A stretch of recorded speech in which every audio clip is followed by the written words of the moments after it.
dexametasona. ¿En qué tiempo va a empezar a trabajar? Estamos hablando de la dexametasona. 4 a 6 horas.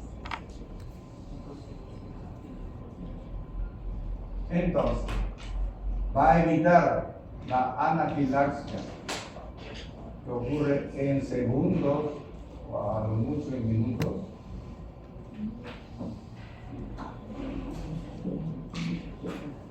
¿Va a evitarlo?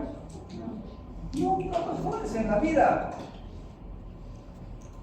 Es una torpeza y un riesgo de muerte para el paciente. Confiarse en que el corticoide, por ser corticoide, porque va a bloquear los procesos alérgicos y anafilácticos,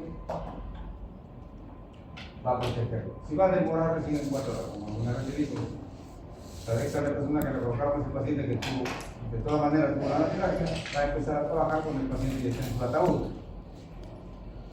No pierdan el tiempo como usando estas tonterías. Y el antihistamínico, ¿qué va a hacer? Bloquear solamente la histamina, el rol de la histamina en la anafilaxia, y la histamina no es la única que trabaja en la anafilaxia. Entonces, jovencitos, se dan cuenta lo peor que a veces somos nosotros los médicos indicando tonterías que no sirven para nada.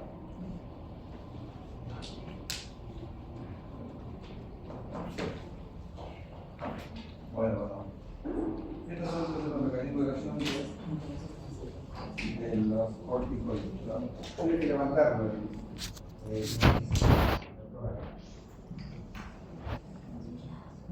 Ahí está una clasificación de acuerdo a las vías de administración que se aplican a algunos corticoides, y verán, por ejemplo, que hay algunos que se aplican en la vía sistémica. O sea, sistémico significa oral, vía muscular, intravenosa, renal, lo que quieran ustedes. Entonces, la vía sistémica hidrocortisona, ahí está la betametasona, la dexametasona, la prednisona, que es un corticoide muy usado, en verdad es muy seguro. Aquellos que solamente tienen aplicación tópica son la betametasona, el clobetasol, etcétera. Y algunos son casi exclusivos para la aplicación por aerosol, para problemas de tipo respiratorio, como el asma bronquial, por ejemplo. Que dicho sea de paso, el corticoide para el asma bronquial debería ser exclusivamente por vía inhalatoria. Es más eficaz y mucho más seguro. Si ustedes dan un corticoide por vía bucal o por vía parenteral, le van a producir, por ejemplo, osteoporosis al paciente, a la paciente. Porque los corticoides producen efectos deleterios en la estructura ósea. ¿Bien? Entonces ahí está la beclometasona, la budesonida y la fluticasona. Los inhaladores. Casi siempre combinados con beta-bloqueadores. Sí. Casi siempre. Lo que sí que la terapia por ejemplo del alma. Ahí miren, es un cuadro comparativo que les estoy poniendo de la potencia, especialmente antiinflamatoria, y la duración de acción. La hidrocortisona, recuerden, es el fármaco patrón de los corticoides. Se considera como el que tiene la potencia 1. Ahí está, efecto. Potencia antiinflamatoria lo valoramos con el 1. Y miren, la prednisona es 4 veces más potente que la hidrocortisona. Y la dexametasona, miren, 25 veces más potente. Eso nos sirve para hacer dosificación proporcional. Si le está dando, por ejemplo, una dosis de prednisona y el paciente responde muy bien, entonces, por ejemplo, le puedo estar dando 10 miligramos de prednisona. Y si me acabó la prednisona, ¿cuánto debo administrar? ¿Lo cambio por dexametasona? Sí, pero en dosis proporcional.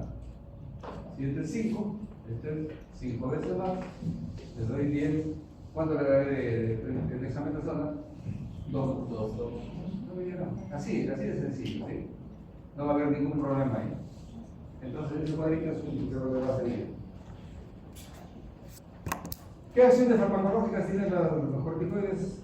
Antiinflamatorios fundamentalmente, acciones macroscópicas, y que ve la tetrada inflamatoria local. ¿Cuál es la tetrada o la tétrada? ¿Tetrada o tetrada?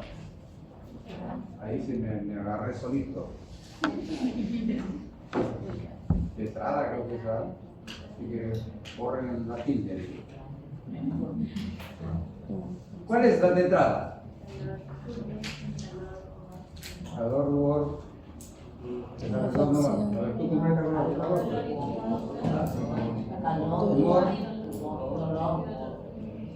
Dolor, calor, rubor, tumor. 4. ¿Quién dio esta precisión de síntomas de la letrada de Lewis, indígena de Lewis? ¿Eh? Eso lo desaparece automáticamente los corticoides. A nivel microscópico inhiben la migración leucocitaria de los macrófagos, de los anticuerpos, especialmente cuando se han procesado. Por eso que aquí actúa en la anafilaxia, pero ya cuando está establecido y la damos como tratamiento, no como para prevención. Aquí estamos hablando de la dexametasona como preventivo, pero como tratamiento, por favor, es extraordinariamente útil en la anafilaxia, que está ya manejando y ese le sacó del cuadro agudo. Acciones inhibitorias de prostaglandinas y leucotrienos, sí, eso es muy importante. E inhiben el rechazo de tejido. Todo paciente que está con un trasplante de órgano, jovencito, todo paciente que ha recibido un trasplante de órgano, se queda condenado toda su vida hasta que muera a usar corticoides y otros inmunosupresores. Porque si no hace uso de eso, ¿qué pasaría con el trasplante? Se rechaza. Todos nosotros tenemos por instinto biológico, nuestro organismo rechaza todo lo que le es ajeno. A lo único que soporta es a la mujer, ¿no? Es ajena, muchas veces bastante ajena, ¿no?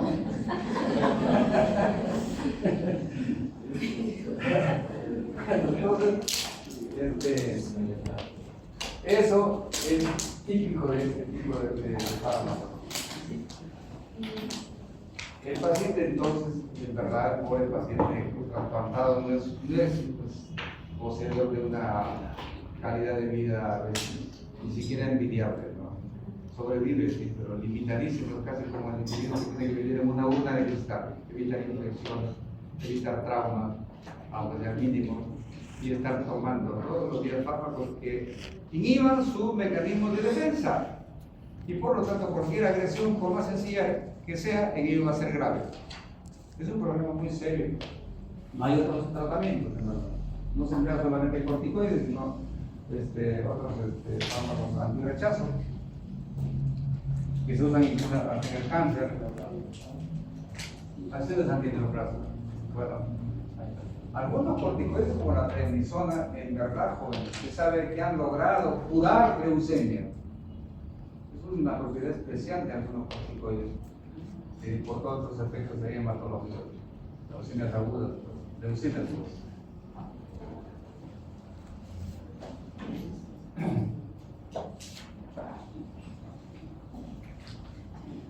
Uso sistémico en la terapia de sustitución. Bueno, esto tiene que ver con un propio efecto de riesgo que tienen los corticoides.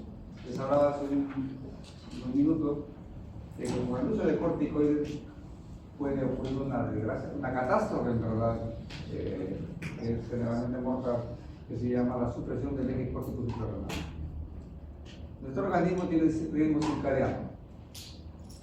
Y dentro de ellos los propios corticoides endógenos. Nuestro organismo produce corticoides, pero lo produce en un ritmo biológico muy especial.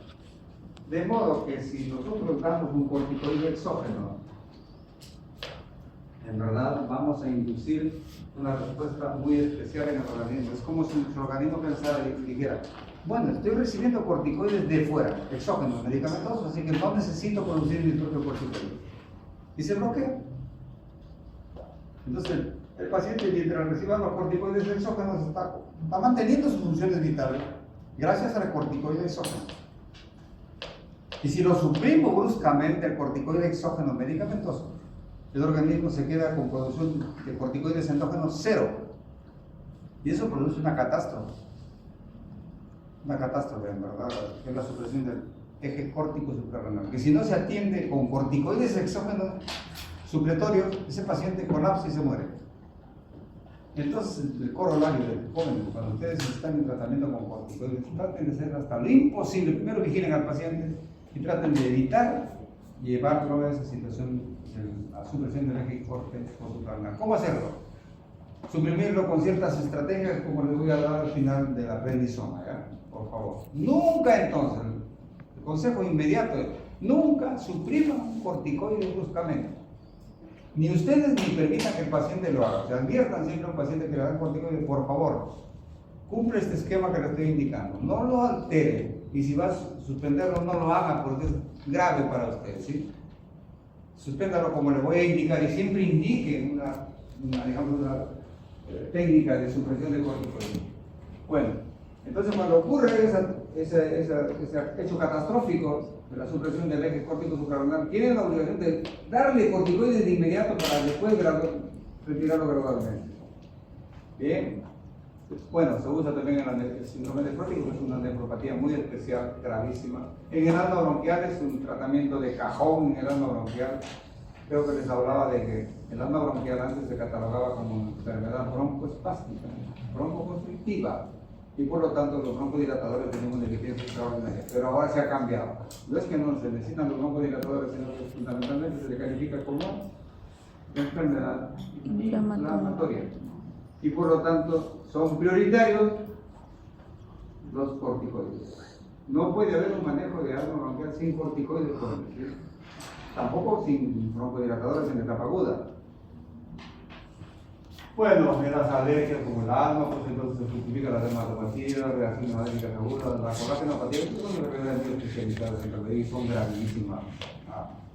Oftalmopatías como la blefaritis, la coroiditis, la uveitis, que llevan a las cegueras y los atienden rápido, también necesitan corticoides. Leucemia, como les he dicho, particularmente la prednisona, en las leucemias agudas y linfocíticas. Algunas hepatopatías y el edema cerebral. El edema cerebral ocurre mayormente en TEC grave, traumatismo sensorial orgánico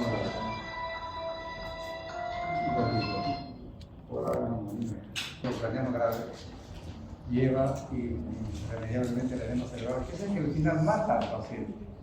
Porque el edema cerebral significa el acúmulo de agua en la masa encefálica que empuja al cerebro, lo hincha y lo empuja. ¿A dónde se va a ir? ¿Puede salir el cerebro por el cráneo? No, se va por la zona donde hay cavidades y empuja abajo y produce un colapso tremendo del tallo cerebral y se muere el paciente.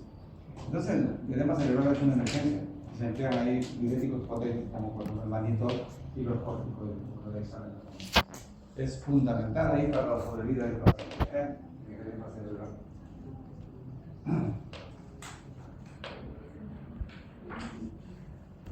Esto es respecto a la prednisona que les estaba señalando. Esto es un esquema internacional por si acaso.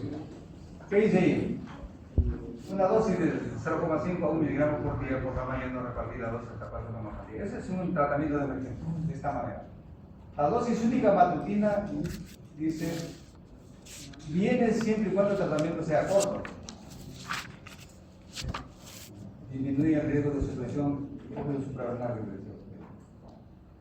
Luego que ya ustedes controlaron el proceso con prednisona de acuerdo a la dosis que corresponde, y después esto lo pueden extender a los demás corticoides, simplemente hacen uso de la tablita que les doy. Si quieren usan dexametasona, pero será ¿cuántas veces menos? 5 veces menos que la dosis de prednisona, por su potencia. ¿Sí? Cuando ya controlaron el proceso, eso es lo que deben hacer, disminución gradual de la dosis. Deben de disminuir lo que corresponde a 5 miligramos diarios de prednisona. Supónganse que están recibiendo pues, 25 miligramos diarios, generalmente es más, digamos 50 miligramos de dexametasona al día. ¿En cuántos días deberían suspenderlo? 10 días. 10 días. 5 miligramos diarios de suspender. Ahora, ¿cómo lo suspenden? La supresión de las dosis fraccionadas debe hacerse retirando las dosis últimas del día. O sea, lo planifican, pues. Vamos a reducir en 10 días esta dosis de prednisona que tiene usted. Entonces, la primera dosis que retiro, ¿cuáles son? Las de la noche. Las de la noche. Luego reducen las del mediodía y terminan reduciendo las de la mañana.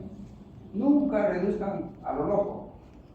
¿Sí? Por favor, reduzcan primero la dosis, eliminen la dosis nocturna, luego la dosis del mediodía y por último la dosis diurna, de la mañana, matinal. Ahí van a evitar generalmente la supresión del eje córtico suprarrenal. Háganlo así, jovencitos, ¿sí? Por favor, para evitar catástrofes en los pacientes. Esta creo que es la última diapositiva. ¿Sí? Bueno, muchachitos. Luego las próximas semanas.